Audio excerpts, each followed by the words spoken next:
Hello dear student. तो आइए आज क्लास 11th का चैप्टर जो है बीमी विश्लेषण, इसको आज हम लोग शुरू करने जा रहे हैं। ठीक है, इसमें जितने भी टॉपिक है, जितने भी इसमें हम लोग कवर करेंगे आज बीमी विश्लेषण में ये देखेंगे कि मूल राशि क्या है, मूल मात्रक क्या है, और मूल इसके बाद व्युत्पन्न मात्रक क्या है, और इसके बाद व्युत्पन्न राशियाँ क्या हैं, और इसके अन्य दो पूरक राशियाँ हैं जो आपके सामने से जो मैं आपके सामने यहाँ पे बताया हूँ। इसमें ये क्लास 11 का पहला चैप्टर में ये पहली टॉपिक है मूल मात्रक है। समझ में, पहला मात्रक है, ये पहला चैप्टर है मूल मात्रक, और इसके बाद वाले चैप्टर में है व्युत्पन्न राशियाँ, फिर इसके बाद वाले चैप्टर में है त्रुटियाँ के बाद है गति वाले चैप्टर में ये सब पढ़ लेंगे। फिर वहाँ तक मतलब टॉपिक वाइज हर वीडियो को हम लोग कवर करेंगे। तो आज जो बीमी विश्लेषण लिखा है ये क्लास 11 का है। सबसे पहले इसको वीडियो को शुरू करने से पहले हम ये बताएंगे कि ये सब लिखा है ये बना क्यों है, और इसका मतलब हम लोग दैनिक जीवन में इसका उपयोग क्यों करते हैं। जैसे कि हम लोग कोई भी वस्तु है, जैसे कोई भी पदार्थ जो खान पान है या पहनने ओढ़ने वाली वस्तुएं हैं, जितनी भी वस्तुएं हैं, जितने भी पदार्थ हैं, जिसका हम लोग का अध्ययन करने के लिए इन सब का ये कहा जाए कि दैनिक जीवन में इन सब का यूज किया जाता है। जैसे कि मान लीजिए कि लंबाई में क्या हो गया, जैसे कि किसी भी पदार्थ की लंबाई मापना हो, किसी दीवार की लंबाई मापना हो, किसी छड़ की लंबाई मापना हो, किसी कपड़े की लंबाई मापना हो, तो ये हो गया हमारा लंबाई। ऐसा में इसी तरह समय को हम लोग आए दिन हर पल का मतलब समय टाइम पूछते रहते हैं, तो ये इसमें समय है। विद्युत धारा, ताप, आगे जितने भी इसमें आपको अभी इसमें बता रहा हूँ, तो ये समझ में आया कि ये सब जितने भी आपको इसमें पढ़ने के लिए मिल रहा है मूल मात्रक, ये सब दैनिक जीवन के लिए, दैनिक जीवन से लेन देन वाली ही वस्तुएं ये सब हैं। ऐसा समझ में, ये सब दैनिक जीवन की वस्तुओं में ये सब इसका मात्रक और इसके बीमी विश्लेषण में इसका यूज़ किया जाता है। तो आइए आज की इस वीडियो में हम लोग शुरू करेंगे बीमी विश्लेषण क्या होता है। बीमी विश्लेषण अंत तक पूरा वीडियो देखिएगा, आपको पूरा समझ में आ जाएगा। देखिए, सबसे पहले लिखा है बीमी विश्लेषण। बीमी विश्लेषण में ये लिखेंगे इसमें देखिए मूल मात्रक, फंडामेंटल यूनिट क्या होती है। तो इसमें मूल मात्रक क्या है, यहाँ पे देखिए मैं लिखा हूँ कि देखिए इसमें लिखा है कि मूल राशियाँ वे मात्रक होते हैं जो अन्य मात्रक में नहीं बदले जा सकते हैं। आया समझ में, मैं लिखा हूँ कि मूल मात्रक वे मात्रक है जो अन्य मात्रकों में या मूल राशियों में नहीं बदले जा सकते हैं। अर्थात जो लंबाई लिखा है, लंबाई को हम लोग सिर्फ लंबाई ही पढ़ सकते हैं, लंबाई को तोड़ कर आधा इसलिए नहीं कर सकते इसमें। आया समझ में, जैसे लंबाई लिखा तो लंबाई सिर्फ लंबाई ही रहती है, लंबाई को और नहीं कर सकते। जैसे कि हम लोग अभी पढ़े हैं कि मान लीजिए कि मैं कह दूं कि ये लिखा है, जैसे मैं लिख दिया कि यहाँ पर आजमगढ़, क्या लिखा है, आजमगढ़। ठीक है, मैं लिख दिया आजमगढ़, और इसमें मैं लिख दिया एक उत्तर प्रदेश, क्या लिख दिया, उत्तर प्रदेश। तो मैं क्या कर सकता हूँ, उत्तर प्रदेश में आजमगढ़ तो कोई एक जिला है ना, इसको तो हम लोग, अब ये जिला है, अभी उत्तर प्रदेश है, तो उत्तर प्रदेश में कई जिले आ जाएंगे। है समझ में। तो ये आजमगढ़ जैसे लिखा है, ये आजमगढ़ तो सिर्फ एक ही है, लेकिन उत्तर प्रदेश में आजमगढ़ एक जिला है। ये क्या है, एक जिला है। और उत्तर प्रदेश क्या है, एक आपका भारत का एक विशिष्ट राज्य है समझ में। आजमगढ़ एक जिला है और उत्तर प्रदेश क्या है, एक विशिष्ट राज्य है। तो इसमें क्या है कि उत्तर प्रदेश में जिलों की संख्या अधिक है। अब इसमें क्या आ जाएंगे, कई जिले आ जाएंगे। आया समझ में, आजमगढ़ एक ही है, तो उसी तरह जो एक रहता है इसको तोड़ा नहीं जा सकता, वो सब ये सब है। और उत्तर प्रदेश में कई सारे आ जाएंगे, तो हम लोग पढ़ेंगे यहाँ पे व्युत्पन्न मात्रक में। ये समझे आप। जैसे कि मैं कह दूं कि इसमें जिलों की संख्या कई 75 लगभग हैं। आया समझ में। तो अब इसमें आजमगढ़ में कितना जिला, आजमगढ़ में जिला नहीं है, आजमगढ़ खुद एक जिला है समझ में। और उत्तर प्रदेश में कितने जिलों की संख्या हो जाएगी, इसमें कई हो जाएंगे। तो जिसमें कई हो जाएंगी उसके नीचे वाला ये हो जाएगा जो यहाँ पे लिखा हूँ। देखिए जो यहाँ पे लिखा हूँ व्युत्पन्न के लिए, है समझ में, जो मैं यहाँ पे लिखा हूँ व्युत्पन्न मात्रक। और जो ये आजमगढ़ ये सब है इसमें, मतलब इसको और नहीं तोड़ा जा सकता, जैसे उसी तरह रहेगा। आया समझ में। तो आइए इसके बाद हम लोग देखते हैं इसमें कैसे दिखेंगे। देखिए इसमें सबसे पहले हम लोग देखेंगे कि व्युत्पन्न मात्रक में इसका विश्लेषण करते हैं बीमी विश्लेषण के लिए। देखिए इधर इसको हम लोग रब कर दे रहे हैं, देखिए सबसे पहले यहाँ पर लिखा है, मैं लिखा हूँ कि वे राशियों के मात्रक जो अन्य मात्रकों में नहीं बदले जा सकते हैं और वे स्वतंत्र होते हैं। आया समझ में, वो स्वतंत्र होते हैं, पारस्परिक संबंध नहीं रखते हैं। पारस्परिक संबंध का मतलब मैं अभी बताया हूँ कि वो सिर्फ अकेला रहेगा, किसी के साथ जुड़ा नहीं रहेगा। लेकिन जो उत्तर प्रदेश था वो उत्तर प्रदेश बना है किसी कई जिलों से मिलकर, तो वो कई जिलों से मिलकर बना तो ये तो, लेकिन आजमगढ़ कई जिलों से नहीं बनता, वो अकेला रहता। अकेला मतलब पारस्परिक संबंध नहीं रखता, सिर्फ अकेला रहता है और उसे कहते हैं मूल मात्रक। आया समझ में, जैसे कि इसमें लंबाई और इसमें मूल मात्रक जो ये लिखा है मूल मात्रक की संख्या कुल मिलाकर एसआई पद्धति में कुल इसके 7 होती हैं। कितना होती हैं? 7। कौन कौन से? लंबाई, द्रव्यमान, समय, वैद्युत धारा, ताप, ज्योति तीव्रता और पदार्थ की मात्रा। क्या क्या है? लंबाई, समय, ताप, लंबाई, समय, ताप, विद्युत धारा, ताप और इसकी ज्योति तीव्रता, पदार्थ की मात्रा। 7 इसको याद कर लीजिएगा। तो सबसे पहले इसमें हम लोग ये देखेंगे कि लंबाई है ये, तो लंबाई को हम लोग कैसे मापेंगे। जैसे कि मान लीजिए लंबाई है तो हम कहेंगे कि डस्टर है, इस डस्टर को कैसे मापेंगे, तो आप लोग कहेंगे इसको मापेंगे सेंटीमीटर में, इसको मापेंगे मीटर में, इसको माप सकते हैं। तो हम लोग ये देखेंगे कि इसका एसआई मात्रक, तो लंबाई है तो हम लोग बेसिकली इसका यूज करते हैं मीटर का। क्या लिखेंगे? इसका मीटर।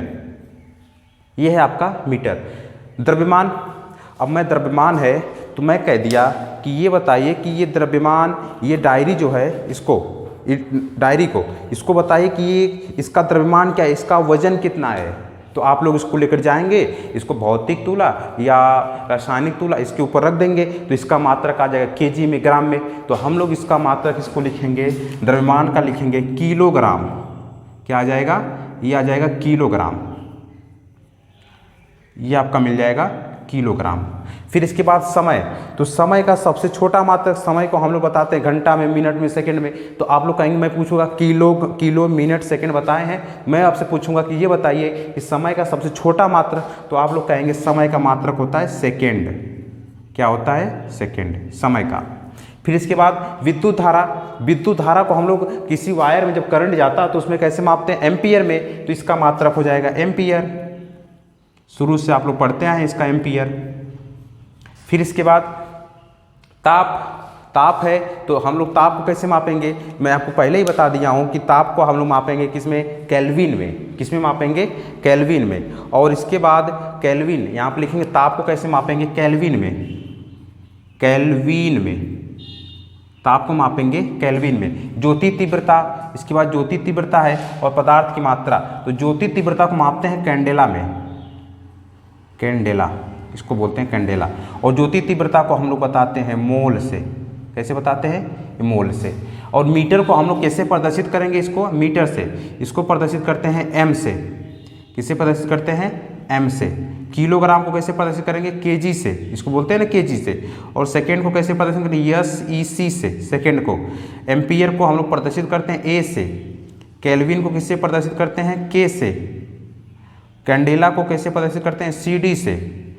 और मोल को कैसे प्रदर्शित करते हैं? MOL से। ये इसके मात्रक हैं और इसकी व्युत्पन्न और ये सब के और इनके हम लोग व्यक्त करेंगे। ये सब हैं इसके व्यक्त, प्रतीक चिन्ह इसे बोल सकते हैं। कैसे बोलेंगे? प्रतीक चिन्ह। ये सब इनके क्या है? प्रतीक चिन्ह हैं। और ये इसके मात्रक है। मात्रक आया समझ में? मात्रक है। और ये इसकी मूल राशि है। मूल राशि, ये इनके क्या है? मूल राशि। और इनके मात्रक हैं और इनका ये क्या है? प्रतीक चिन्ह है। आया समझ में? तो मूल राशियों की संख्या कितनी होती है? 7। कौन कौन? लंबाई, द्रव्यमान, समय, विद्युत धारा, ताप, ज्योति तीव्रता, पदार्थ की मात्रा। आया समझ में?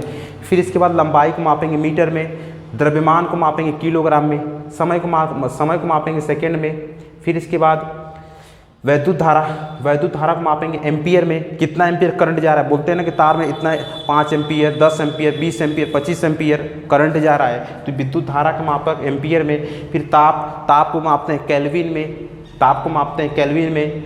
फिर इसके बाद ज्योति तीव्रता कैंडेला में। फिर इसके बाद पदार्थ की मात्रा मोल में। आया समझ में? ये थे इनके 7 मूल राशियाँ। अब इस 7 मूल राशियाँ 2 ठो अन्य हैं। 2 ठो अन्य मैं किनारे यहाँ पर लिखा हूँ, देखिए 2 अन्य पूरक मात्रक कौन कौन? रेडियन है और एक है स्टेरेडियन।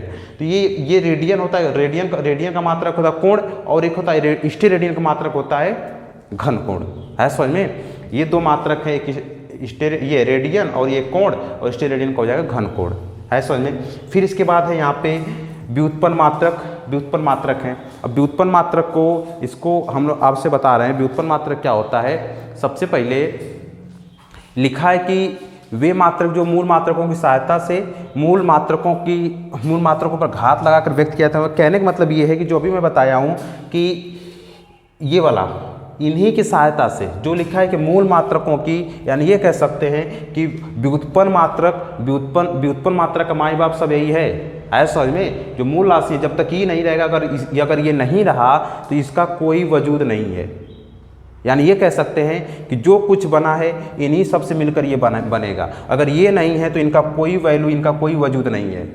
यही कह सकते हैं ना कि यही लिखा हूँ कि वे मात्रक जो यहाँ पर देखिए लिखा है, वे मात्रक मूल मात्रकों की सहायता से, लिखा हूँ यहाँ से मूल मात्रकों की सहायता से मूल मात्रकों की घात लगाकर, यानी इसमें सबसे इंपॉर्टेंट क्या है कि यही है इसमें इंपॉर्टेंट सबसे क्या है कि जब तक ये नहीं रहेंगे तब तक इनका व्युत्पन्न मात्रक की उत्पत्ति हो ही नहीं सकती है समझ में। तो यही मैं बताया हूँ कि वे मात्रक जो मूल मात्रकों की सहायता से मूल मात्रकों की घात लगाकर हम लोग क्या किए जाते हैं उसे प्राप्त कर लेते हैं, तो उसी को क्या कहते हैं व्युत्पन्न मात्रक कहते हैं समझ में। अब व्युत्पन्न मात्रक में मैं सबसे पहले आपको बताऊंगा कि सबसे पहले मान लीजिए कि आयतन, क्या लेंगे आयतन।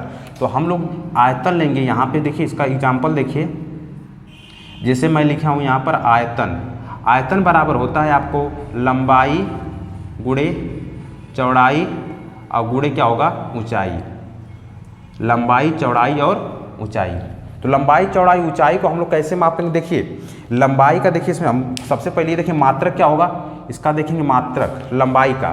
तो यहाँ पर लिखेंगे इसका मात्रक क्या हो जाएगा, देखिए मात्रक में लिखेंगे लंबाई का मात्रक आपको पता है कि मीटर, चौड़ाई को भी मापेंगे मीटर से और ऊंचाई को भी मापेंगे किससे, ऊंचाई कैसे मापेंगे मीटर से।